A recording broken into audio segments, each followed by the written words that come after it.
Hello dear students, my name is Lucky Ahuja and I'm your EVS teacher for class 5th. In class 5th EVS, we were learning our chapter number 14, that was digestion of food. And we have completed part 1 of this chapter, and today we are starting part 2 of this chapter, and in this part we will know about anaemia. तो बच्चों, कक्षा 5 की EVS में हम हमारा 14वां अध्याय पढ़ रहे थे, और इस अध्याय में जिसमें कि हमें भोजन के डाइजेशन यानी पाचन के बारे में पढ़ना था, हमने पाचन की प्रक्रिया को जान लिया था, हमने पिछले भाग में पाचन तंत्र को समझा था, और आज इस अध्याय के दूसरे भाग में हम जानेंगे एनीमिया के बारे में। ये एनीमिया क्या होता है और इससे कैसे बचा जा सकता है, ये सारी बातें आज हम करने वाले हैं ना। रीज़न ऑफ फीलिंग वीकनेस, तो कभी आपको ऐसा हुआ है कि आपको वीकनेस फील होती हो? वीकनेस यानी कमजोरी, आपको ऐसा लगे that I am not able to do anything, आपका उठने का मन नहीं कर रहा हो, खेलने का मन नहीं कर रहा हो। मुझे नहीं लगता आपके साथ ऐसा हुआ होगा, लेकिन अगर किसी के साथ ऐसा होता है तो यानी उसमें उसके शरीर में कमजोरी आ गई है। सो as we have read about digestive system, that how nutrients are absorbed from our food and how these nutrients reach different parts of our body and give energy to work. तो बच्चों, पिछले भाग में हमने ये पढ़ लिया था किसके बारे में? डाइजेस्टिव सिस्टम के बारे में, पाचन तंत्र के बारे में, कि कैसे पाचन तंत्र जो है हमारा वो काम करता है और कैसे भोजन से पोषक पदार्थों का अवशोषण हो जाता है, और ये पोषक पदार्थ जो हैं वो ब्लड के थ्रू हमारी बॉडी के अलग अलग पार्ट्स तक पहुंचते हैं और हमें ऊर्जा देते हैं। तो कई पोषक पदार्थ हम भोजन के द्वारा ग्रहण करते हैं, हमारा पाचन तंत्र भोजन का पाचन करता है और फिर पोषक पदार्थों को एब्जॉर्ब कर लेता है, अवशोषित कर लेता है और शरीर के सभी हिस्सों तक उन पोषक पदार्थों को पहुंचाता है, और इस प्रकार हमारे शरीर में ऊर्जा बनी रहती है। Now, if our food is not full of nutrients and balanced, what will happen? We will feel weakness, so we should eat food full of nutrients. So that is quite clear, students, that if our food is not full of nutrients and if it is not balanced, then we may feel weakness. तो बच्चों, अगर हमारा भोजन जो है वो पोषक पदार्थों से परिपूर्ण नहीं होता है, हमारा भोजन संतुलित नहीं होता है, तो क्या हो सकता है? तो हमें वीकनेस यानी कमजोरी महसूस हो सकती है, और इसी कारण हमें हमेशा पोषक पदार्थों से पूर्ण भोजन करना चाहिए। If you are still feeling weakness in spite of having nutritious food, we must consult doctors so that any disease can be diagnosed. और अगर ऐसा है कि आप न्यूट्रिशियस फूड लेते हैं, आप पोषक पदार्थों से परिपूर्ण भोजन करते हैं, लेकिन फिर भी आपको कमजोरी महसूस होती है, तो आपको जल्दी से जल्दी चिकित्सक से मिलना चाहिए, डॉक्टर के पास जाना चाहिए, और आपको अपनी यदि कोई बीमारी है, कोई डिजीज़ है, तो उसकी पहचान करवानी चाहिए। Now, you feel weakness if you don't eat for 4 to 5 hours. You will feel better when you eat something immediately. तो बच्चों, यहाँ ये भी याद रखना ज़रूरी है कि आपको वीकनेस महसूस होगी, आप कमज़ोरी महसूस करेंगे कब? अगर आप 4-5 घंटे तक कुछ भी नहीं खाते हो, और ऐसी स्थिति में आपको वापस सही महसूस करने के लिए, अच्छा महसूस करने के लिए जल्दी से जल्दी कुछ ना कुछ ज़रूर खा लेना चाहिए। Now, in case of delay in taking the meals, you can eat fruits, raisins, jaggery, gur, or drink solution of salts and sugar. तो कभी ऐसा हो कि खाना उपलब्ध ना हो, किसी कारण से खाना ना बन पाया हो, देरी हो रही हो खाना बनने में, तो आपको फल खा लेने चाहिए, आपको कुछ ऐसी चीज़ें खानी चाहिए जैसे कि कई सारे रेजिन्स आते हैं, आपको जैगरी यानी गुड़ खा लेना चाहिए, आपको कोई सॉल्यूशन जो कि सॉल्ट एंड शुगर से बने हो यानी नमक और चीनी का कोई घोल हो वो घोल पी लेना चाहिए। आपको ऐसी चीज़ें जल्दी से जल्दी ऊर्जा प्रदान करती हैं। Now, healthy eating and drinking can help remove weakness. So, when you eat healthy food, it definitely removes weakness. तो बच्चों, यदि आप स्वस्थ रूप से खाते हैं यानी अच्छा भोजन करते हैं और अच्छी चीज़ें अपने जो पीने में उपयोग लेते हैं यानी ऐसी चीज़ें जो आपको पोषण देती हैं वो ग्रहण करते हैं, तो आपकी कमजोरी दूर हो जाती है। आप में यदि कोई कमजोरी है भी तो वो बहुत जल्दी दूर हो जाती है। And this is an example of healthy food. हमारे यहाँ इस प्रकार का जो भोजन है वो एक पोषक भोजन होता है जिसमें बहुत सारी चीज़ें सम्मिलित होती हैं। Now we will know about anaemia. अब हम एनीमिया के बारे में बात करेंगे। One day a teacher was teaching in the class. Meera could not concentrate. तो एक दिन एक अध्यापक क्लास में पढ़ा रहे थे और उसी क्लास की एक बच्ची जिसका नाम क्या था, Meera, she was not able to concentrate. यानी मीरा जो थी वो ध्यान नहीं दे पा रही थी या अपना ध्यान पढ़ाई पर नहीं लगा पा रही थी। She was having problem in breathing. When the teacher saw her condition, he went to her and asked about her health. तो उसको यानी मीरा को ध्यान लगाने में तो समस्या आ ही रही थी, मीरा को सांस लेने में भी समस्या हो रही थी। तो जब टीचर ने उसकी हालत देखी, अध्यापक ने मीरा की स्थिति देखी, तो वो उनके पास गए और फिर उनकी स्वास्थ्य के बारे में, उनकी हेल्थ के बारे में मीरा से पूछा। Meera said she fell ill 2 or 3 days back and didn't feel like eating since then. तो मीरा ने बताया कि 2-3 दिन पहले वो बीमार हो गई थी और जब वो बीमार हुई तब उसका बिल्कुल भी कुछ खाने का मन नहीं कर रहा था। Now she cannot concentrate in studies, does not sleep much and gets easily tired. Meera ने ये भी बताया कि वो अपनी पढ़ाई पर ध्यान नहीं दे पा रही है और ना ही वो सो पा रही है यानी उसे नींद भी नहीं आ रही है और वो बहुत जल्दी थक जाती है, बिना कोई ज़्यादा काम किए ही वो थक जाती है। The teacher took Meera to the hospital for a checkup. तो तब अध्यापक मीरा को हॉस्पिटल ले गए उसका चेकअप कराने के लिए। Now after the checkup it was diagnosed that Meera had anaemia deficiency of blood. जब डॉक्टर्स ने मीरा का चेकअप किया तो डॉक्टर्स ने ये पहचान की, यह बताया कि मीरा को अनीमिया है और जो कि रक्त की अल्पता होती है या रक्त की कमी की बीमारी को ही एनीमिया कहते हैं। Now the ayurvedic doctor in the government hospital had a conversation with Meera.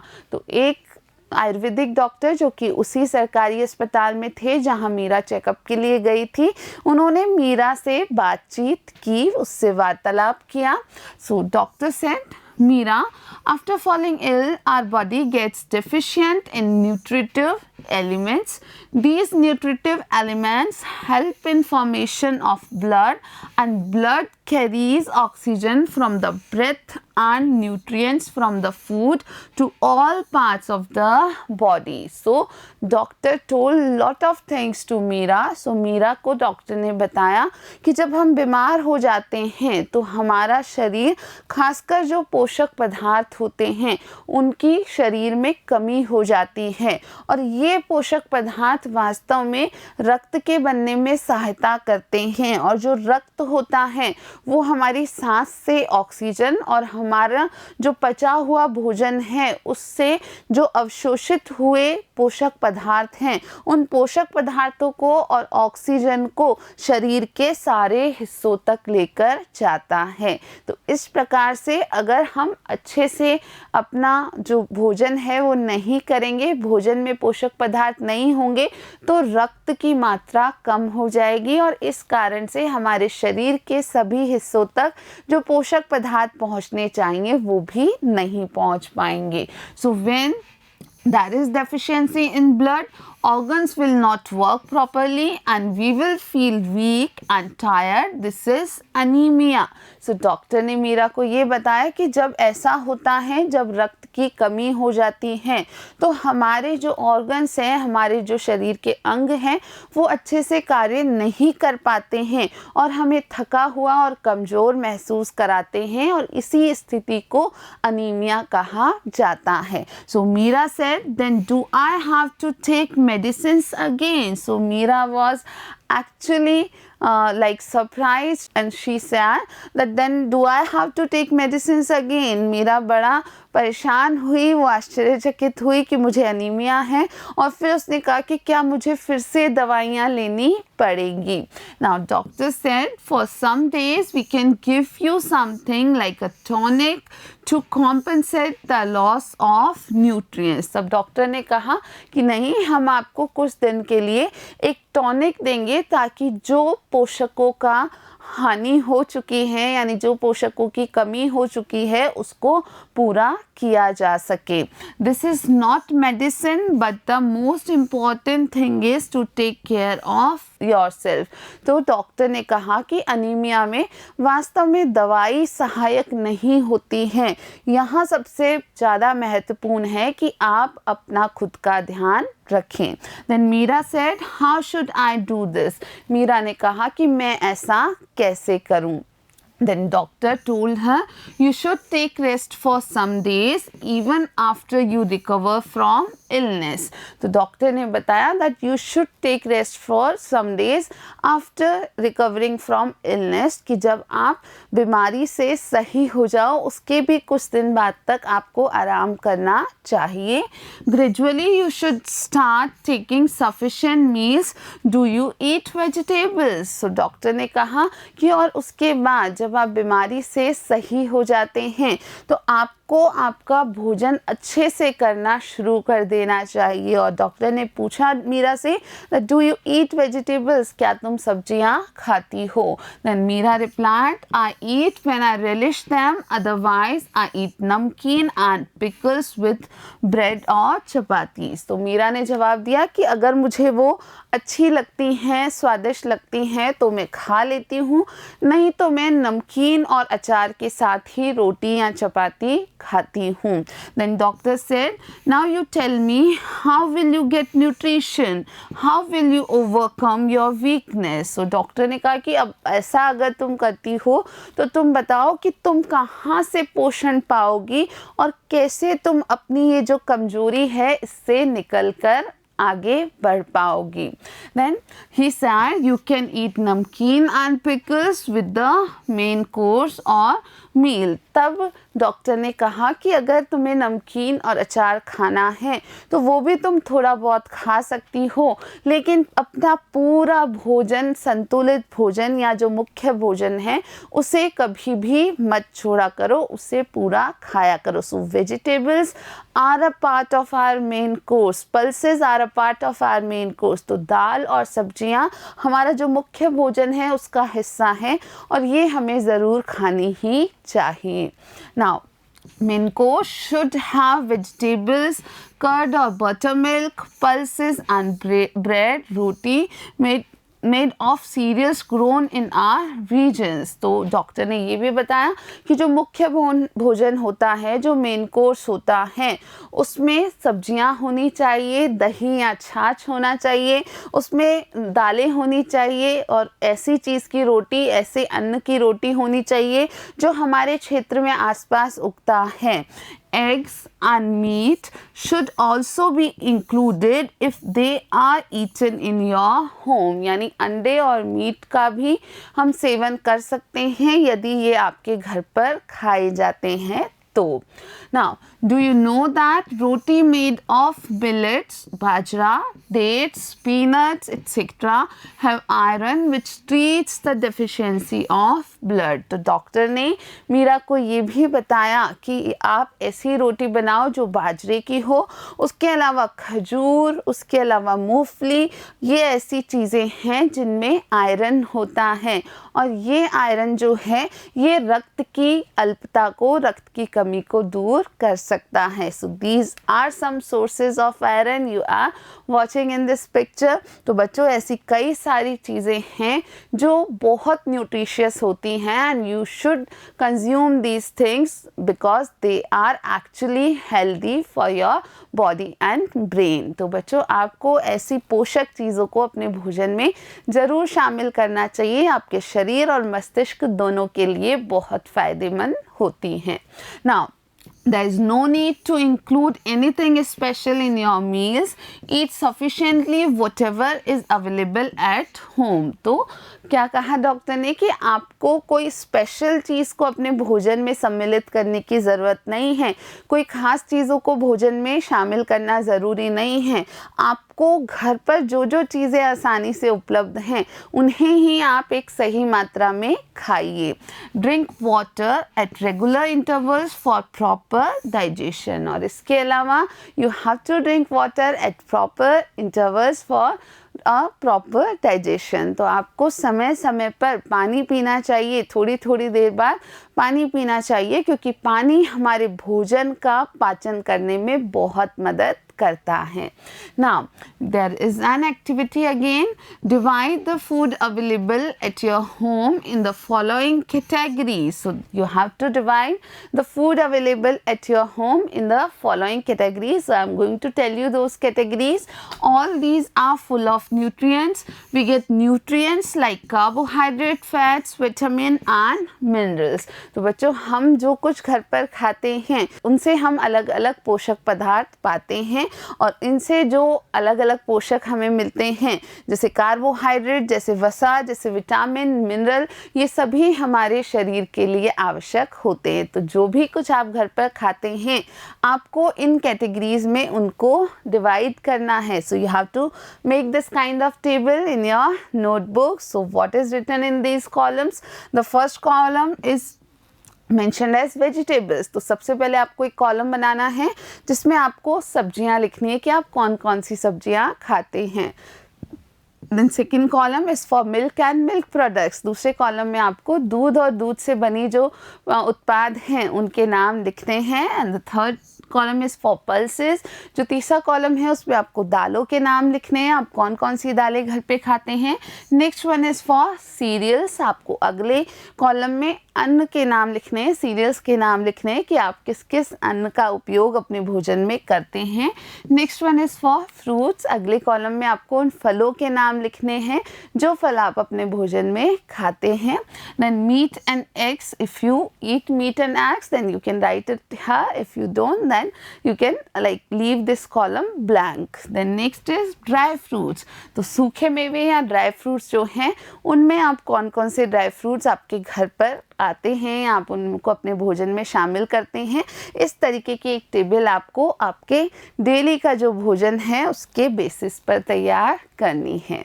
Now control of worms और डिवर्मिंग। तो बच्चों अब हम कृमि नियंत्रण की बात करेंगे। तो ये कृमि क्या होते हैं और उन पर नियंत्रण क्यों ज़रूरी है? Let's see. The organism that live in the stomach are called worms. तो ऐसे ऑर्गेनिज्म, ऐसे हम कहें छोटे छोटे प्राणी जो हमारे आमाशय में रहते हैं उनको हम कृमि या वर्म्स का नाम देते हैं। In the children, there is a deficiency of iron in the body and physical development hampers due to the growth of worms. अगर बच्चों में इस तरीके के worms या कृमि उत्पन्न हो जाते हैं, उनके आमाशय में आ जाते हैं, तो उस स्थिति में उनके शरीर में आयरन की कमी हो जाती है और साथ के साथ ही उनका जो शारीरिक विकास है वो अवरुद्ध हो जाता है। तो आप बच्चों को इस जो कृमि नियंत्रण है इसको समझना बहुत ज़रूरी है। Now the eggs of the worms lie in the soil which enter our body through unwashed vegetables, fruits, impure water, dirty hands, long nails and bare feet। तो बच्चों याद रखना है कि वास्तव में इन कृमियों के जो अंडे होते हैं वो मिट्टी में पाए जाते हैं, और ये मिट्टी में रहने वाले कृमियों के अंडे हमारे शरीर में कैसे घुस जाते हैं। तो अगर हम अनवॉश वेजिटेबल्स खा लेते हैं, यानी सब्जियों को बिना धोए ही बना लेते हैं, हम अनवॉश फ्रूट्स खा लेते हैं, यानी फलों को धोते नहीं हैं, हम इम्प्योर वाटर ले लेते हैं, यानी हम जो अशुद्ध पानी है वो पी लेते हैं, हम गंदे हाथों से खा लेते हैं या गंदे हाथों से कोई काम करते हैं, हमारे नाखून लंबे रहते हैं, या फिर हमारे पैर हमेशा हम मिट्टी में जब जाते हैं खुले पैर ही जाते हैं। तो इन सारे तरीके से ये कृमि जो हैं, ये वॉर्म्स जो हैं हमारे शरीर में प्रवेश कर जाते हैं। Now in this regard, the state government has started deworming program। तो बच्चों इस संदर्भ में हमारी राज्य सरकार ने एक कृमि नियंत्रण या डिवॉर्मिंग प्रोग्राम जो है वो चला रखा है। तो यहाँ आप इस बात को याद रखेंगे।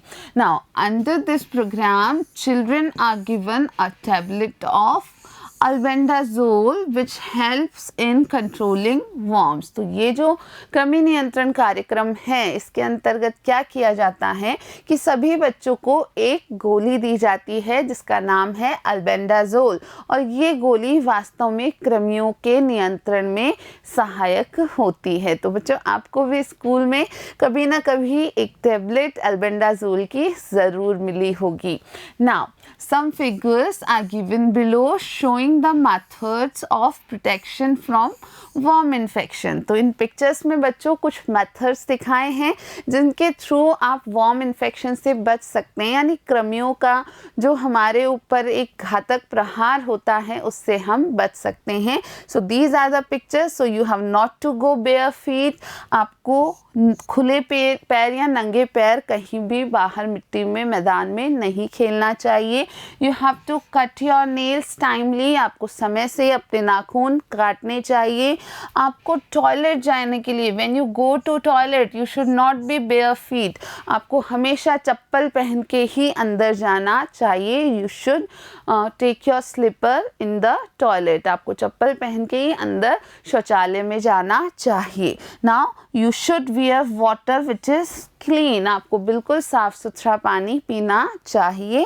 देन अगेन आप जब भी जाते हैं, टॉयलेट जाते हैं या आप खाना खाने जाते हैं, so you should wash your hands. आपको खाना खाने से पहले और शौचालय जाने के बाद हमेशा हाथ धोने चाहिए। So we should wash our hands properly after going to toilet and before eating our food. तो बच्चों ये सारी चीज़ों से आप अपने आप को वर्म इन्फेक्शन से बचा सकते हैं। Now worm control provides physical and mental strength in children and they do not fall ill frequently। तो यदि कृमि नियंत्रण किया जाता है तो उसके कारण जो बच्चे हैं उनको फिजिकल और मेंटल स्ट्रेंथ मिलती है और वो बीमार नहीं होते हैं। Due to this, they are able to concentrate on their studies. It helps in faster development of children। और जब कृमियों का खतरा नहीं होता है बच्चों पर, उनका कोई इन्फेक्शन नहीं होता है बच्चों में, तो बच्चे बहुत अच्छे से अपनी पढ़ाई पर ध्यान लगा पाते हैं और साथ के साथ ये चीज़ उनके फास्टर डेवलपमेंट में यानी तेज विकास में भी सहायता करती है। Now for this we should always use clean toilet। Yes, that is true that we should always use clean toilets। तो अपने आप को वर्म इन्फेक्शन से बचाने के लिए, कृमियों का जो इन्फेक्शन है उससे बचाने के लिए हमें हमेशा साफ़ सुथरे टॉयलेट्स ही उपयोग में लेने चाहिए। Now always wash your hands with soap after defecation and before eating food। So I already told you this thing। तो बच्चों आपको हमेशा भोजन से पहले और शौचालय जाने के पश्चात अच्छे से साबुन से अपने हाथ धोने चाहिए। Next is always use pure water for drinking. तो बच्चों, पीने के लिए हमें हमेशा साफ सुथरा शुद्ध पानी उपयोग लेना चाहिए। Then always wash fruits and vegetables with clean and pure water and then use. तो बच्चों, आपको जब भी फल और सब्जियों का उपयोग करना होता है तो सबसे पहले उन्हें साफ सुथरे पानी से धोना चाहिए और फिर उनका उपयोग करना चाहिए। Now we should always maintain trimmed and clean nails. Due to worm control, the children do not fall ill frequently. तो बच्चों, हमें अपने नाखून हमेशा कटे हुए और साफ सुथरे रखने चाहिए। और ख़ास बात ये है कि अगर कृमि नियंत्रण होता है, यानी कृमि जो है वो शरीर में प्रवेश नहीं कर पाते हैं, तो उस स्थिति में बच्चे अक्सर बीमार नहीं पड़ते हैं। Now, what we learnt in this chapter? So we finished this chapter, digestion of food. So what we learnt in this chapter? Let's see. First thing we learned that there is a proper digestion of food when chewed properly. तो बच्चों, हमने देखा कि हमारा जो भोजन है उसका सही प्रकार से पाचन हो पाता है अगर हम भोजन को अच्छे से चबाते हैं। Then second thing we learned, the organs of the digestive system collectively help in the digestion of food. तो जो पाचन तंत्र है उसके जो अलग अलग अंग हैं वो सब एक साथ मिलकर के भोजन के पाचन का कार्य करते हैं। Then for good health, we should include food items from different food groups in our diet in necessary amount. So we also learned this thing that for good health, we should include different kind of food items in our diet. तो बच्चों, हमारे स्वास्थ्य के लिए, हमारे स्वास्थ्य को अच्छा बनाने के लिए हमें अलग अलग प्रकार की चीज़ों को अपने भोजन में सम्मिलित करना चाहिए और सबकी मात्रा निश्चित होनी चाहिए। So dear students, this was all for this chapter. We have learned this chapter, digestion of food, and we will be practicing the questions of this chapter in the next part of this chapter. Till then, thank you for watching.